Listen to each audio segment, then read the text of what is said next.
Намалувањето на банкарските провизии ќе придонесе за поголема финансиска вклученост и намалување на сивата економија, смета првиот човек на Народна банка, Трајко Славески. Гувернерот нагласи дека со повеќе средства во формалниот систем ќе се зголеми транспарентноста, бројот на плаќања и квалитетот на услуги за сите.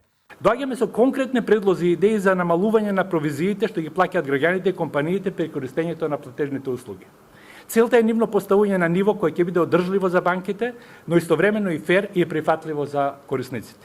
Кога плаќањата ќе станат поевтини и подостапни, повеќе граѓани ќе се охрабрат да ги користат дигиталните канали, да отворат сметки и да извршуваат трансакции преку официјални механизми. Тоа пак ќе придонесе и за намалување на сивата економија. Славески побара и намалување на доместоците за одржување на платежни сметки, бидејќи тоа според него представува значителен трошок за малите и средни компании. Славески предложи и намалување на доместоците за електронско и мобилно банкарство, како и за плаќање со платни налози во рамки на истата банка, нагласувајќи дека овие услуги често се бесплатни во Европската унија. Гувернерот со дециден став: банките мора да ги следат насоките на НБРМ, во спротивно ќе иницира законска регулатива за ограничување.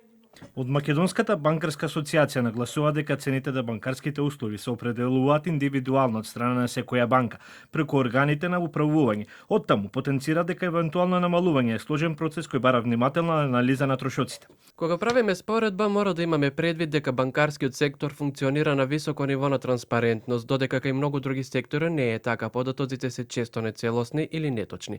Затоа се залагаме колку што е можно повеќе услуги да развиваат со сопствени ресурси во Македонија, што би придонело за намалување на трошоците и овозможување поволни услови за клиентите. Со став се огласи и од ЛДП. Оттаму нагласува дека гувернерот, за разлика од пратениците во собранието, поддржал иницијатива за намалување или укинување на банкарските трошоци и изедначување со нивото на ЕУ, што претходно беше ставено на дневен ред во собранието од страна на претседателката на ЛДП Моника Зајкова, но не најде на поддршка. Инаку, според последните податоци од 2024 година, нето приходите од надоместоците учествуваат со 18% во вкупните нето приходи на банките,